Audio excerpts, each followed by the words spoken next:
Put your hands up in the air, put your hands up in the air, put your hands up in the air, put your hands up in the air, put your hands up in the air, put your hands up in the air, put your hands up in the air, put your hands up in the air.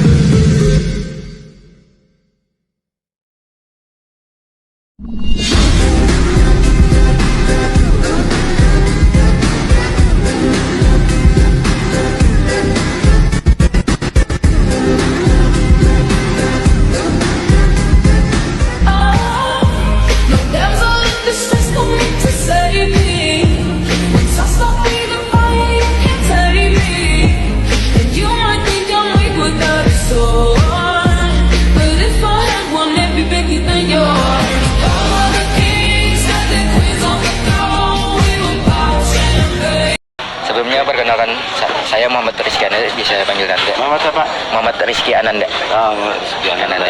Saya punya 3 pertanyaan. Sebelumnya Bapak siapa? Pendeta Rusman Nusa Bakti, STH, Sarjana Teologi ya. Pertanyaan pertama, sejarah singkat pembangunan gereja Epata. Ya, seperti tadi bahwa sebelum Indonesia merdeka, jemaat Kristen sudah ada di sini hasil pemberitaan Injil, dan tuntutan atau kebutuhannya ialah bahwa komunitas ini perlu memiliki sarana untuk penunjang kegiatan pembinaannya ya. Nah, jadi sebelum Indonesia merdeka itu, dan beberapa tahun setelah itu barulah rumah gereja bisa dibangun sekitar tahun 64-65. Rumah gereja yang kecil, mungil, dan membutuhkan renovasi sesuai kebutuhannya, kemudian berkembang komunitasnya, maka direnovasi lagi dan jadilah seperti sekarang. Yang kedua, apakah ada hambatan saat membangun gereja ini? Secara prinsip tidak ada, mengingat bahwa di sini kita di Labuhan khususnya, walaupun berbeda pilihan komunitas, keagamaan atau kepercayaan, tapi link keluarganya masih kuat, dan karena itu lebih gampang untuk menerima masing-masing keputusan atau pilihan. Jadi dari semula dihargai dengan baik, itulah kemudian meminimalisir tantangan. Jadi prinsipnya bisa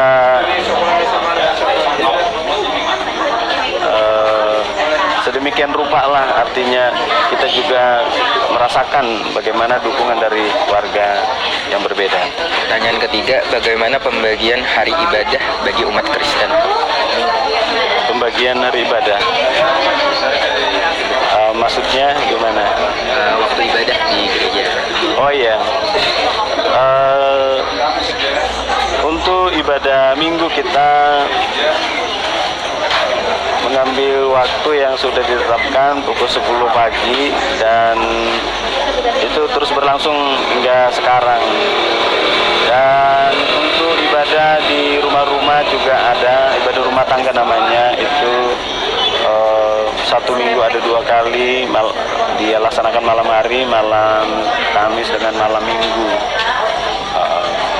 Itu ya, bagian pembagian.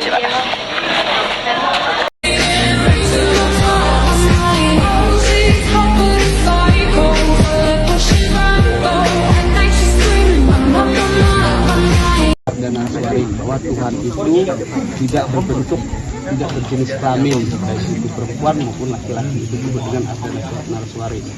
Beliau tidak berbentuk, tidak berwujud. Kemudian kita turun ke bawahnya, itu ada Brahma, Wisnu, Siwa.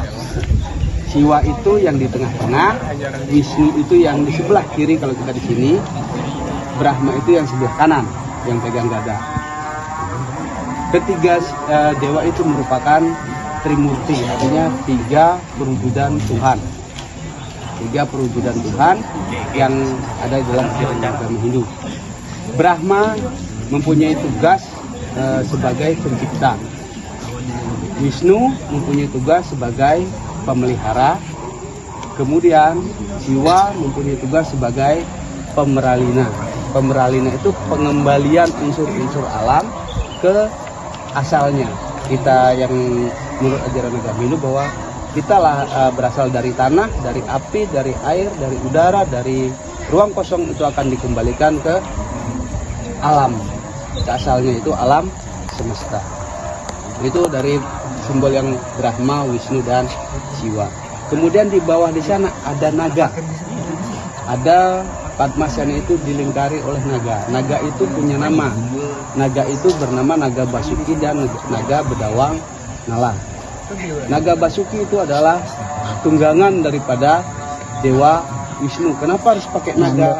Karena sejarah singkatnya bahwa pada saat para dewa itu ingin menemukan air keabadian yang sering disebut dengan Tirta Amerta, maka para dewa itu mengaduk lautan susu. Lautan susu yang jadi pengaduknya itu adalah Gunung Mandaragiri atau yang sekarang dikenal dengan Gunung Mahameru yang ada di India, Gunung Himalaya. Nah, diaduklah lautan itu, diaduk sehingga pengadukannya itu tidak tahan, jadi meminjamlah naga Bedawang Nala dan naga Basuki sebagai talinya untuk memutar Gunung Mandaragiri itu. Nah, diputar. Pada saat memutar itu, fondasi dari alam semesta ini tidak tahan.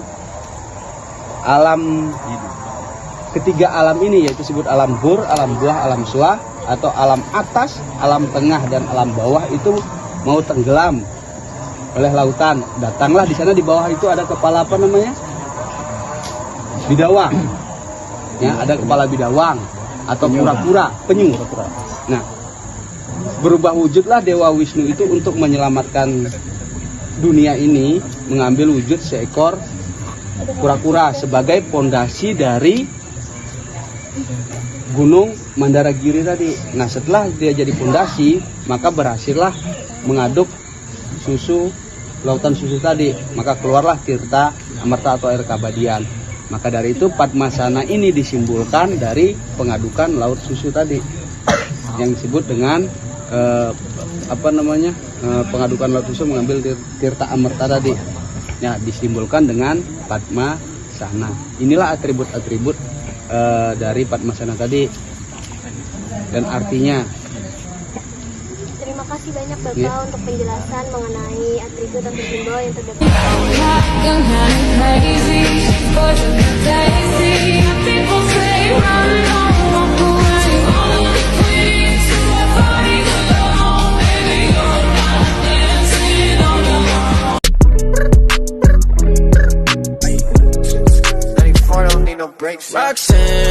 Roxanne, all she wanna do is party all night.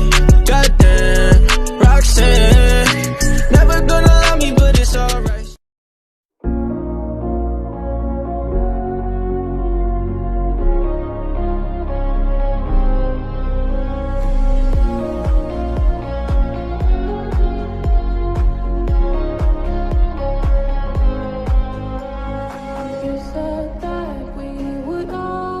Sebelum Indonesia merdeka, jemaat Kristen sudah berada di sini sebelum pemberitahuan Injil. Dan tuntutan kebutuhannya ialah bahwa komunitas ini perlu sarana untuk menunjang kegiatan pembinaannya. Beberapa tahun setelah itu, di Desa Labuhan barulah gereja ini dibangun pada tahun 1645.